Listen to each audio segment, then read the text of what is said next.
Her bir medalın iki yüzü var, her bir medalın. Düzdür, elə medallar var ki, çox üzlü değil. Adətən hər medalın iki yüzü var. Mənim atam da hakim olub, Respublika dərəcəli futbol, voleybol üzrə müəllim olub. Medalın o birisi yüzü olub ki, profesional qumarbaz olub. Mən qumara tövbəliyəm. Yəni tövbə filan, Qurana el basmaq, bunlar inanca bağlı olan şeydir. Əsas insanın iradəsi olmalıdır. Atama söz verəndən oynamamışam, min şükür Allaha.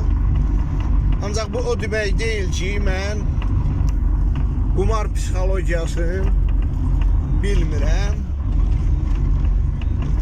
Və atamdan mənə çox qiymətli sözlər qalıb. Qızıla, milyona dəyişilməyəsi sözlər. Bunlardan biri de oldu ki, həmişə deyərdi ki, çinmə boğulma. Это непонятно что-то, çinmə boğulma.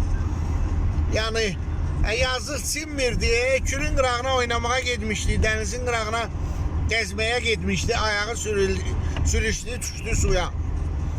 Bir de var ki, bu üzən idi, profesional üzücü idi, üzməyə getmişdi. Həyatıyla çilingağac oynamağa getmişdi. Üzən adam, çimən adam nə vaxtsa o şeylə rastlaşmalıdır. Yəni ki, çimmirdi, üzmirdi, oynamağa getmişdi, rakuşka yıkmağa getmişdi. Это более чем обидно, чтобы getmişdi çimməyə, üzməyə, Nargin adasına çatmağa, boğuldu, öldü. Yəni bunu başa düşənlər başa düşəcək, bunun altında böyük həyat fəlsəfəsi dayanıb, tək üzməklə bağlı olan bir şey deyil.